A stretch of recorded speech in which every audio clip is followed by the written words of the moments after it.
The war did not begin with an attack. It began with closure.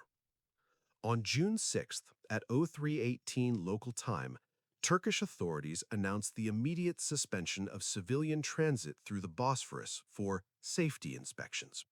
The announcement came after naval units had already taken positions along the strait. Commercial vessels were ordered to anchor. Military traffic continued without interruption. Within hours, global shipping analysts identified the move for what it was: a controlled choke point activation. Russia issued a formal protest. NATO requested clarification. Ankara responded with silence. 2 days later, Iranian naval forces initiated large-scale maneuvers in the eastern Mediterranean for the first time in modern history. The deployment was framed as a joint exercise with allied states, though no partners were named. Satellite imagery confirmed the presence of missile-capable surface combatants operating far beyond Iran's traditional patrol zones. The shift was unmistakable. On June 9th, Israeli early warning systems detected sustained radar illumination originating from Iranian platforms west of Cyprus. The emissions were intermittent but deliberate. No missiles were armed. The message was unambiguous. Israel elevated readiness levels nationwide within the hour. The first exchange occurred without casualties. At 21:44 local time, an unidentified unmanned aerial vehicle approaching restricted airspace from the north.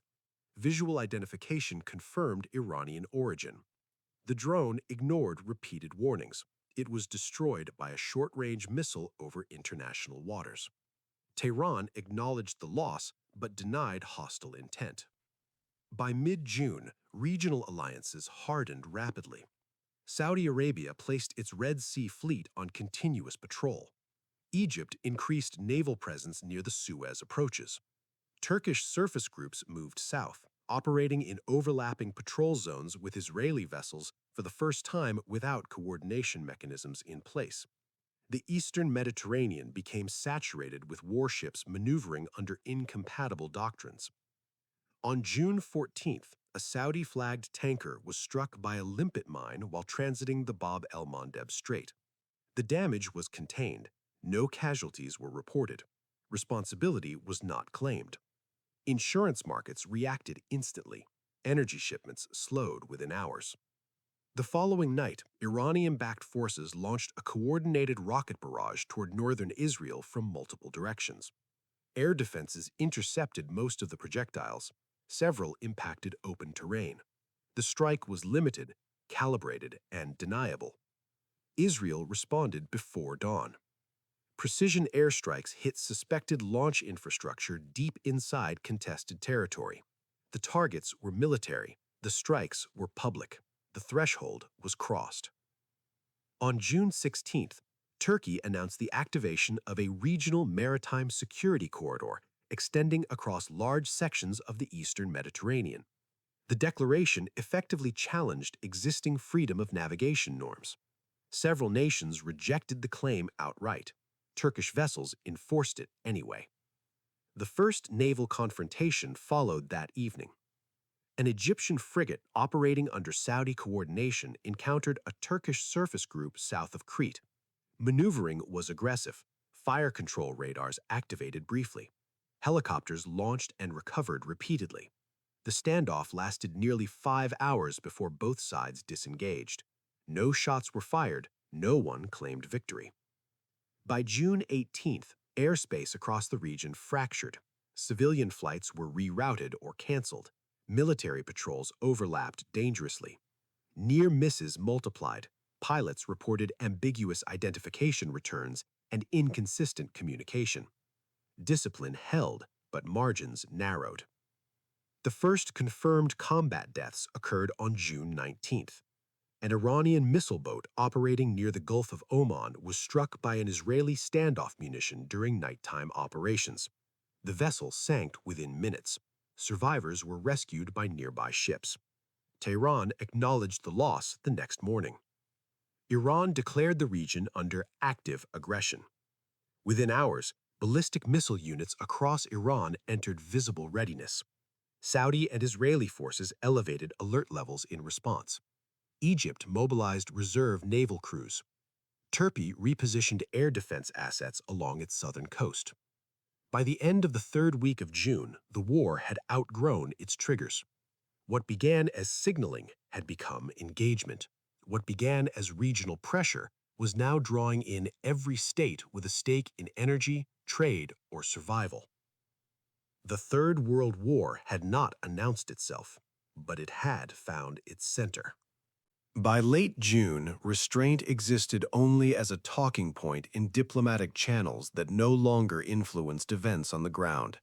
Military movements were now driven by force protection, not signaling. Every deployment assumed imminent contact.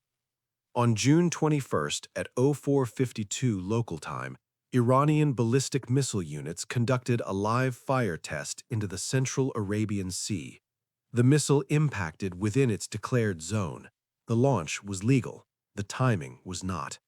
Saudi Arabia elevated air defense readiness across its eastern provinces within minutes.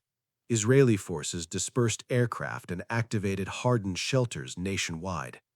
That same morning, Turkish air and naval forces began coordinated patrols stretching from the Aegean into the eastern Mediterranean. The patrols overlapped with Israeli and Egyptian operating areas. Communications between formations were minimal and formal. Identification procedures shortened. Pilots reported radar locks that lingered longer than before. The first sustained naval engagement occurred on June 23rd. An Iranian surface action group transiting westward encountered Saudi and Egyptian vessels enforcing a declared exclusion corridor near the Red Sea approaches.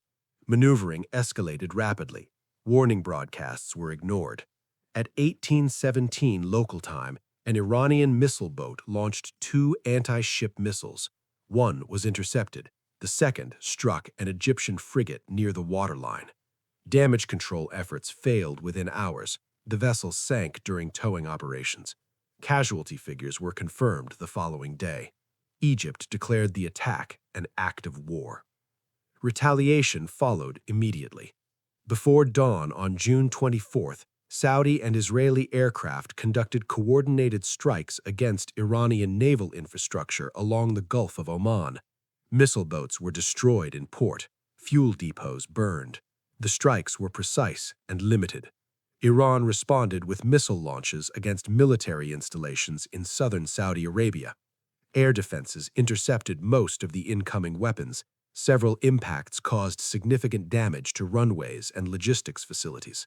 Civilian casualties were reported for the first time. By June 25th, Turkey shifted its posture openly. Ankara announced the enforcement of expanded maritime security zones across the eastern Mediterranean and eastern Aegean. Turkish naval units began actively challenging foreign warships operating within the declared areas. Israeli and Egyptian commanders rejected the legitimacy of the zones. Encounters multiplied. The most dangerous standoff occurred south of Cyprus. On June 26th, Turkish and Israeli surface groups maneuvered aggressively within visual range for over 6 hours. Helicopters hovered low over decks. Fire control radars activated intermittently. At one point, a Turkish frigate illuminated an Israeli corvette for several seconds. No missiles were launched. Both formations disengaged at nightfall. The air war escalated days later. On June 28th, Israeli aircraft conducting long-range patrols over the eastern Mediterranean were intercepted by Turkish fighters. The intercept was hostile but controlled. Flares were deployed. Warning shots were fired into empty airspace.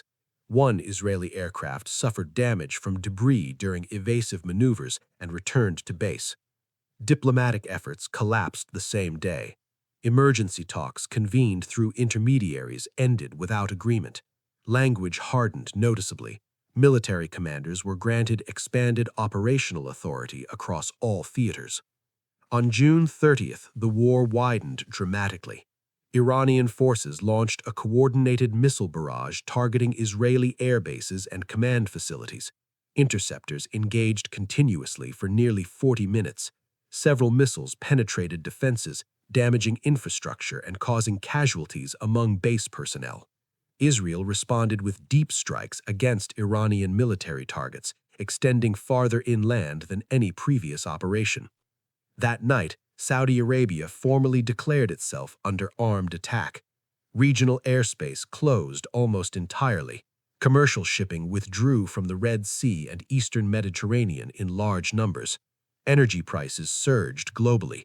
Governments far beyond the region issued travel advisories and emergency preparedness guidance. The first amphibious movements were detected on July 1st. Turkish naval infantry units began visible embarkation drills along the southern coast. The exercises were framed as defensive. Their scale suggested otherwise. Egyptian forces reinforced positions along critical maritime approaches. Israeli naval assets repositioned to cover multiple axes simultaneously. By early July, the conflict had transformed. It was no longer a series of bilateral confrontations. It was a regional war with global consequences, fought across sea lanes that sustained half the world's trade and energy supply. The Third World War had not yet consumed the planet, but it had ignited a region no one could afford to lose. By early July, the war had consumed its remaining margins. Planning cycles compressed. Commanders no longer debated intent, only timing. The assumption across all theaters was now explicit. Contact was inevitable. On July 3rd at 2:31 local time, Turkish amphibious forces began forward deployment along the southern Anatolian coast. Landing ships moved into open water under heavy escort. Naval infantry units loaded armored vehicles and logistics equipment in daylight, their movements visible to every observer. Ankara described the operation as a readiness exercise. No one accepted the explanation. Israeli intelligence assessed the deployment as preparatory rather than demonstrative. That same day, Iranian forces escalated in the Red Sea. Multiple missile boats operating from dispersed locations launched coordinated attacks against Saudi and Egyptian naval patrols near the Bab el-Mandeb Strait. Defensive systems intercepted several incoming weapons. 2 missiles struck a Saudi frigate, causing severe damage and forcing the crew to abandon ship. Rescue operations continued under threat for hours. Casualty figures were confirmed the following morning. Saudi Arabia initiated full wartime mobilization within 12 hours. On July 4th, Israeli air power expanded its operational reach. Long-range strike aircraft conducted sustained operations against Iranian military infrastructure tied directly to missile and naval operations. Targets included airfields, ammunition depots, and command facilities. The strikes were carefully sequenced to avoid civilian centers, but the scale marked a clear transition from retaliation to sustained campaign. Iran responded with intensity. Over the next 48 hours, missile salvos targeted Israeli military bases, radar installations, and logistics hubs. Air defenses engaged continuously. Several missiles penetrated, damaging runways and storage facilities. Operations continued under degraded conditions. Civil defense systems across Israel were activated nationwide. The eastern Mediterranean erupted on July 6th. Turkish naval forces attempted to enforce their declared maritime zones by intercepting an Egyptian task group transiting toward Crete. Maneuvering escalated rapidly. At 16:09 local time, warning shots were fired. Minutes later, anti-ship missiles were launched from Turkish vessels. Egyptian defenses intercepted one missile. A second struck a destroyer near the stern, crippling propulsion. Fires spread uncontrollably. The ship sank later that evening. Survivors were recovered by accompanying vessels under continued threat. Egypt formally entered the war. That night, Israeli and Saudi forces coordinated strikes against Turkish naval assets operating in contested waters. Multiple vessels were damaged. Several were forced to withdraw to port. Ankara responded with airstrikes against regional military installations, widening the conflict further. By July 7th, the region was in open war. Airspace over the eastern Mediterranean and Red Sea was saturated with combat aircraft operating at high tempo. Dogfights became frequent, losses mounted on all sides. Recovery operations were limited by ongoing engagements. Pilots reported fuel-critical situations routinely. The first large-scale naval battle of the war occurred on July 8th. Coalition forces composed of Saudi, Egyptian, and Israeli naval units encountered Iranian surface groups operating under heavy air cover in the northern Arabian Sea. Missile exchanges unfolded in rapid succession. Defensive systems were overwhelmed by volume. Multiple vessels were struck. Fires burned across the waterline. By dawn, several ships from both sides had sunk. Thousands were dead. No side achieved decisive advantage. Global consequences accelerated immediately. Commercial shipping through the Red Sea and Eastern Mediterranean halted almost entirely. Energy markets reacted violently. Fuel rationing discussions began in multiple countries far removed from the fighting. Governments activated emergency economic measures. On July 9th, Turkish ground forces began repositioning toward disputed border regions, signaling the potential opening of a land front. Israeli forces reinforced northern defenses. Iranian units increased activity along multiple axes simultaneously. The war showed signs of spreading beyond its maritime origins. The most dangerous moment of the conflict arrived on July 10th. Early warning systems across the region detected multiple ballistic missile launches from Iranian territory. Trajectory analysis suggested strikes aimed at strategic targets deep inside Israel and Saudi Arabia. Air defenses engaged at maximum capacity. Command centers elevated readiness levels. For several minutes, the possibility of catastrophic escalation loomed openly. Most missiles were intercepted. A few struck military targets, causing severe damage but stopping short of strategic thresholds. The restraint was deliberate. The message was not. By mid-July, casualty estimates exceeded 100,000 across the region. Accurate accounting was impossible. Hospitals overflowed. Emergency services operated continuously under threat. Civilian life narrowed to survival. Behind closed doors, international pressure intensified. Major powers began urgent diplomatic efforts through neutral intermediaries. Proposals for ceasefire circulated, but collapsed under incompatible demands. The war had reached a point where every side believed time favored the other. That belief would drive the final phase. By mid-July, the war entered a phase defined not by momentum, but by exhaustion. Forces on all sides remained capable of continued combat, yet the cost of every operation now outweighed its immediate gain. Commanders searched for a decisive action that could shift the balance without triggering uncontrollable escalation. On July 12th at 0156 local time, Turkey initiated its largest coordinated operation of the conflict. Naval and air forces surged simultaneously across the eastern Mediterranean. The objective was limited but ambitious: secure uncontested maritime corridors and disrupt opposing naval coordination long enough to impose a new operational reality.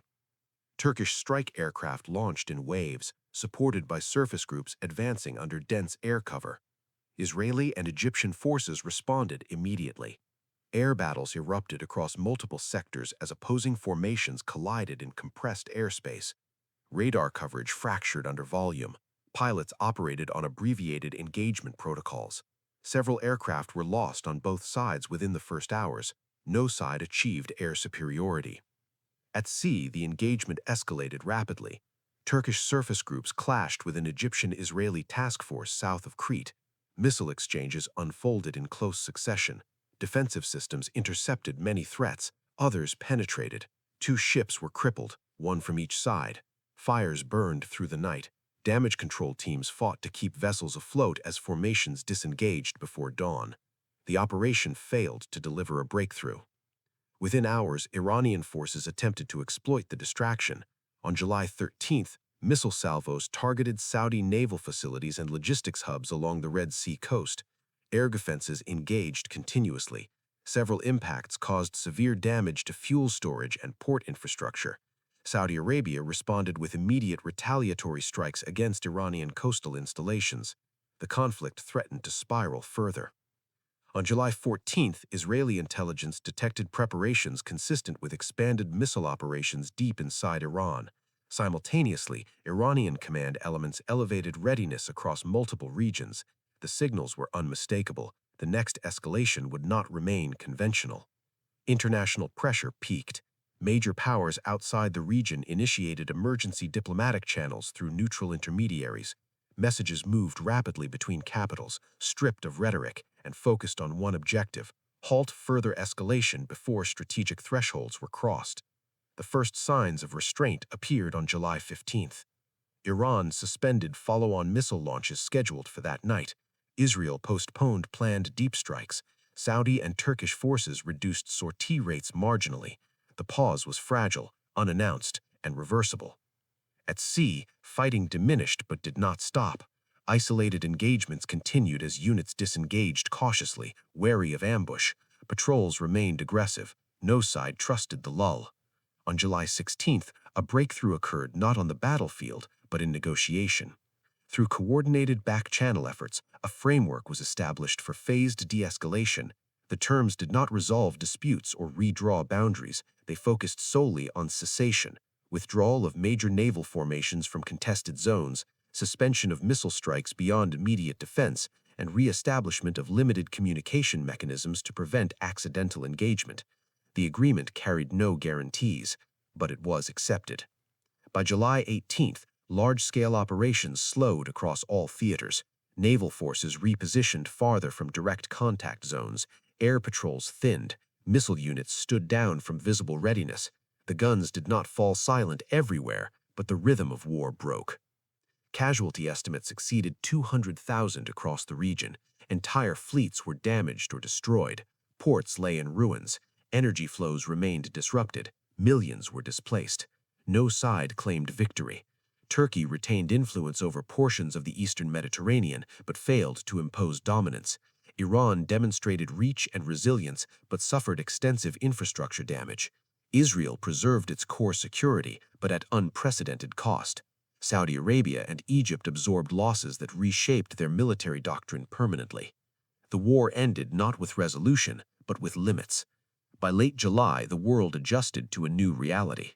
Shipping routes were redrawn, military balances recalculated. Trust between regional powers collapsed. The structures that once restrained escalation had proven fragile, yet the fear of what nearly occurred imposed its own restraint. The Third World War did not end civilization. It fractured a region that anchored global stability and reminded every nation involved that modern war offered no winners, only survivors, and the memory of how close the world came to losing control entirely. And long after the last missiles were stood down, naval patrols continued to sail the narrow seas, not in confidence, but in vigilance, aware that the peace that followed was not permanent, only postponed.